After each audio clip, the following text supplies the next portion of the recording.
Welcome back to પહેલી માહિતી. ગુજરાત ગૌણસેવા પસંદગી મંડળ ગાંધીનગર જાહેરાત ક્રમાંક ફોરેસ્ટ 2022-23-1 ની જે ફાઇનલ આન્સર કે જે જાહેર થઈ છે તે બાબતે એક નોટિફિકેશન આવી છે ઓફિશિયલ વેબસાઇટ પર. તો એ નોટિફિકેશનમાં આગળ શું છે તે આપણે જોઈ લઈએ. પહેલાં તો ઇન્ફોર્મેશન જે છે તે કઈ તારીખે પરીક્ષા હતી, કઈ તારીખે વાંધા સૂચનો હતા અને જે ETC જે માહિતી બધાને ખબર છે તે હતી.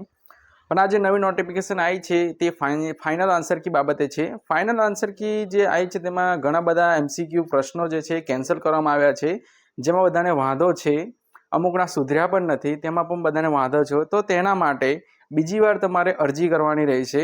તો તમારા વાંધા સૂચનો જે અરજી કરવાની તારીખ જે છે તે જોઈએ તો વાંચીએ તો પ્રસિદ્ધ કરે આન્સર કીના જવાબ સામે ઉમેદવારોને વાંધો હોય તો ઓનલાઈન સૂચન તારીખ 13/5/2024 ના 2 કલાકથી તારીખ 15/2/2024 ના 23 કલાક ને 55 કલાક સુધી કરી શકાશે.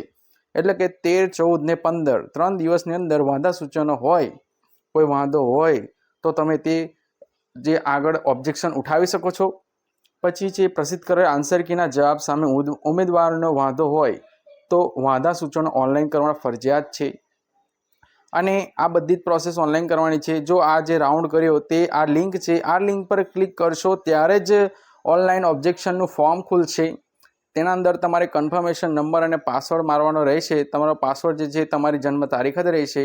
પછી જે કોડ છે તે નાખી દઈએ તે પછી આપણું જે ઓનલાઈન જે છે તે ફોર્મ આપણું ખુલી જશે. હવે આપણે એકવાર આ લિંક પર ક્લિક કરીને આપણું ફોર્મ પણ ખોલી દઈએ. જો કે ઓબ્જેક્શન ઉઠાવવાનો જે ઓપ્શન જે છે એ અત્યારે નહીં ખુલે, તે માત્ર 13, 14 ને 15 તારીખ વચ્ચે જ ખુલેલું રહેશે. હવે આ લિંક પર હવે આપણે ક્લિક કરીએ અને જોઈ લઈએ.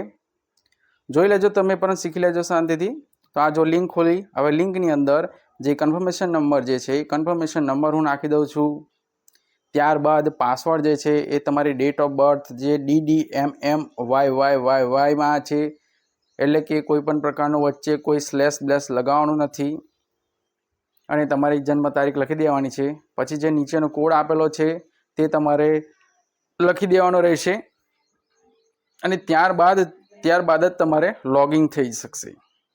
લોગિન થઈ ગયા બાદ તમારે આ રીતે તમારી ઇન્ફોર્મેશન આવી જશે. કન્ફર્મેશન નંબર, આ જે સૂચના ઓકે કરી દેવાનું. પછી roll number, applicant name, shift, તારીખ ને બધું જ આવી જશે.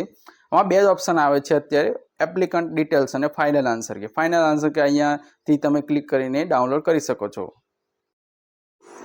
આ રીતે ચોક્કસ અને સાચી માહિતી મેળવવા માટે YouTube ચેનલને સબસ્ક્રાઇબ કરી દો અને જે લાગતા વળગતા ઉમેદવારો જે હોય ફોરેસ્ટના તેમને આ વિડીયો શેર કરી દેજો. અને જો તમને વિડીયો પસંદ આવ્યો હોય તો લાઇક, શેર અને YouTube ચેનલને સબસ્ક્રાઇબ કરી દેજો.